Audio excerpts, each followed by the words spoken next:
In October 1789, 7,000 women marched through the rain from the streets of Paris toward Versailles. These women were not carrying signs. They held knives, muskets, and weapons taken from local market stalls. They dragged heavy cannons through the deep mud, reaching the gilded gates of the royal palace at Versailles. They had one simple but powerful demand for King Louis XVI. They wanted bread for their families. Within hours, the royal family was escorted into a carriage to be moved back to the capital under strict supervision. A king was humiliated and a monarchy broken, all triggered by the rising price of a single loaf. That was the power of bread in 1789, but this story of political violence started much earlier. The connection between bread and power began thousands of years before famous historical remarks regarding the diet of the poor. 14,000 years ago, people in the Jordan River Valley did not even have a word for bread. The Natufian people were semi-nomadic hunter-gatherers, living in what is now modern-day Jordan, Israel, and Syria. They were doing something revolutionary, grinding wild grains between flat stones to create the first prehistoric flour. In 2018, researchers at a site called Shubaika found charred bread fragments inside an ancient stone fireplace. These crumbled remains were over 14,000 years old, the oldest evidence of bread ever discovered by humans. This bread predated agriculture by 4 millennia, and these people were not farming yet, they were gathering wild grain. They mixed the crushed seeds with water and baked flat dough discs on heated stones near open fires.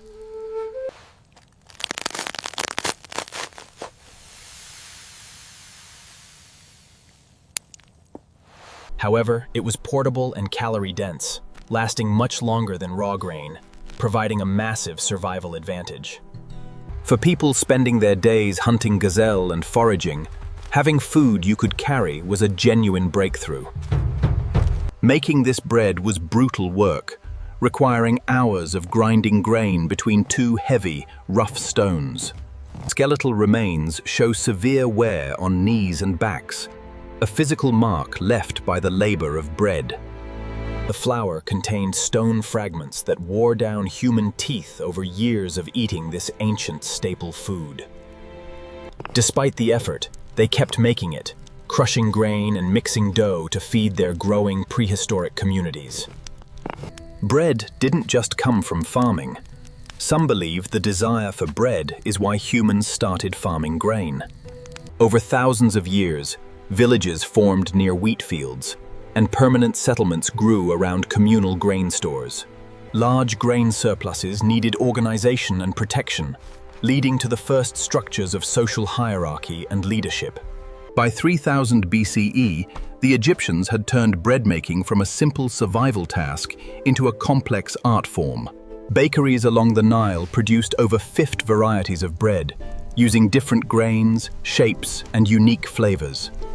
Some loaves were braided or molded into animal shapes for religious offerings, placed inside royal tombs for eternity. The symbol for bread became one of the most common characters in the entire Egyptian writing system. The real breakthrough happened by accident, when a batch of dough was left sitting out for too long. Wild yeast floating in the air landed on the wet flour, beginning the process of fermentation and rising. When this puffy dough was baked, what came out was softer and lighter than any bread before. Leavened bread had arrived, and early civilizations learned to replicate it by saving a piece of fermented starter dough. The Greeks later called the Egyptians artophagoi, which literally translates to bread eaters, as a mild insult.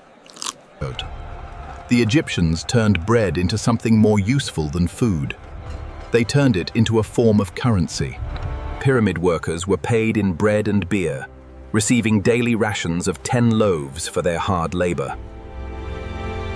The entire construction of the pyramids ran on bread as its primary currency and source of energy. Nobody understood the political power of bread better than Rome, where it became a tool for control. By the 1st century BCE, the great city was home to over 1 million residents needing food. Rome became dependent on imported wheat from Egypt and North Africa to sustain its massive, hungry population.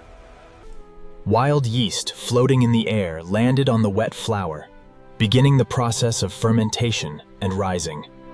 The annona, Rome's grain dole, provided free bread to hundreds of thousands of citizens to prevent rebellion. If the grain ships were delayed, the city panicked.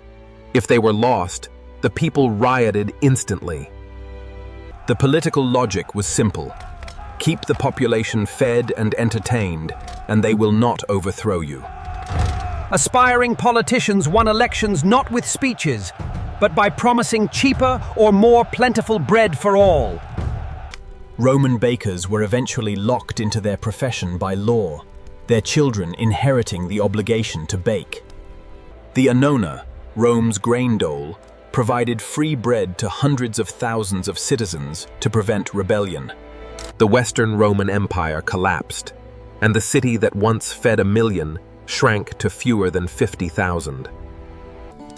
In medieval Europe, bread became a visible marker of social class and your place in the hierarchy. Nobles ate soft, white bread called manchet, made from finely sifted wheat flour that was very expensive. Peasants ate maslin, a dark bread made from a coarse mix of rye, barley, and leftover oats. The bread trade was tightly controlled by powerful bakers' guilds that regulated who could bake and sell bread. Bakers were closely watched for accuracy. Ensuring fair trade in bread was considered vital for the public welfare. Common tricks included adding sawdust, chalk, or ground bones to bulk up the flour and cut costs. Cheating bakers faced heavy fines, public shaming in the pillory, or even having their ovens destroyed. In 1266, King Henry III enacted the Assize of Bread, a law regulating price and quality. This law tied the price of a loaf directly to the current market cost of raw wheat. Bread was the foundation of public order, a commodity that no ruler could afford to ignore. By the late 1780s, France was in terrible shape due to debt and a series of poor harvests. A catastrophic hailstorm in 1788 destroyed crops across northern France just weeks before the annual harvest. By 1789, bread prices in Paris had climbed to 8% of an average family's total income. Imagine spending almost your entire paycheck on bread alone, with nothing left for rent or clothing. The rage built slowly and then exploded as starving crowds began attacking bakeries for grain. Common tricks included adding sawdust, chalk, or ground bones to bulk up the flour and cut costs.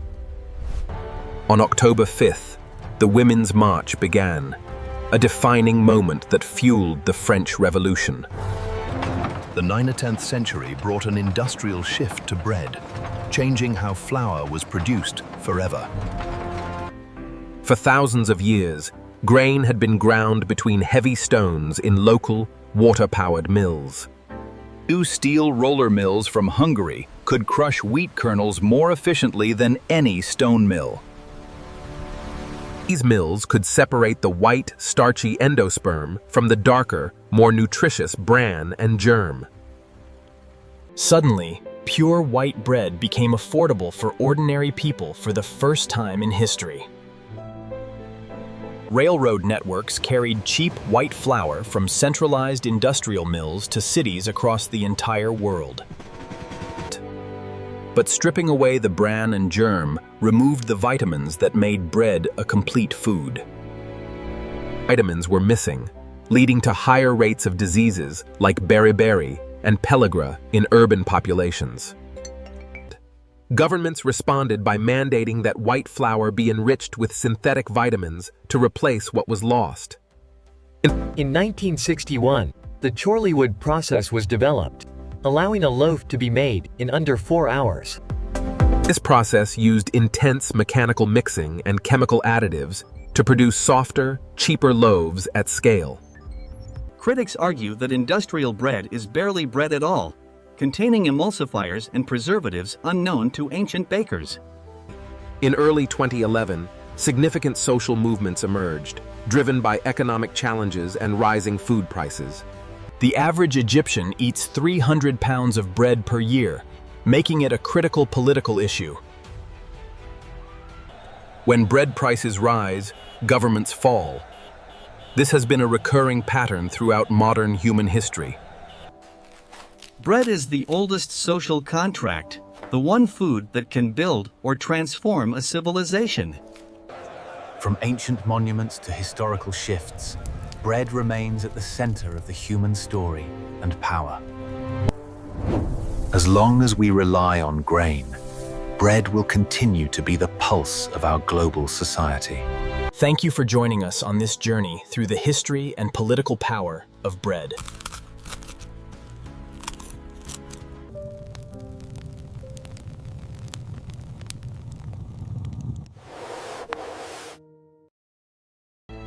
In the weeks before the march, the tension in the markets of Paris reached a boiling point. Every loaf of bread sold became a potential spark for a riot in the crowded city streets. The news of shortages spread faster than the grain could be delivered to the hungry people. In ancient Egypt, the bakery was as important as the quarry for building the royal monuments. Every loaf was accounted for, ensuring that the labor force remained strong and loyal to Pharaoh. The survival of the Roman Empire often depended on the luck of a single grain fleet. A delay of just a few days could mean the difference between peace and total chaos. Baking was a sacred duty, but it was also a dangerous and heavily regulated profession. The quality of the loaf was a matter of public safety and communal trust in the market. Today, bread production is a high-tech industry capable of feeding billions of people every day. Efficiency has replaced the artisan's touch, but the importance of the loaf remains the same. We often take our daily bread for granted, forgetting its long and often violent history. The story of bread is the story of us, our power, and our survival. Remember that the next time you break bread with your family or friends, the Natufians were the first to realize that these small seeds could change their lives. They invested time and energy into tools that would allow them to process grain more effectively. Egyptian bakers took pride in the consistency and quality of the bread they produced for Pharaoh. The bakery was the heart of every Egyptian community, providing life and stability for all. Protecting the grain supply was as important as defending the borders of the Roman Empire. Grain was a commodity that could make a man rich or destroy a whole city.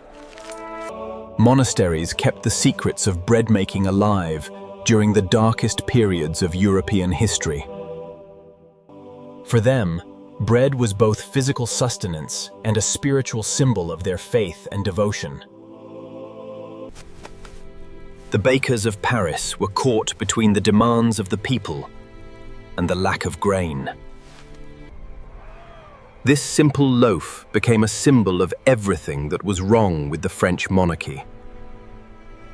The transition to white bread was a sign of progress and modernization for the working class. Steam power allowed for the mass production of flour on a scale never seen before. Modern enrichment ensures that our bread provides the essential vitamins we need for a healthy life. It's a delicate balance between industrial efficiency and the nutritional needs of our global population. Bread continues to bring us together, a common thread that connects us across all cultures. It is the most basic human food, yet it carries the weight of our entire history. No matter where you go, bread is a symbol of life, community, and our shared human experience. The cycle of bread continues, as it has for over 14,000 years of human history.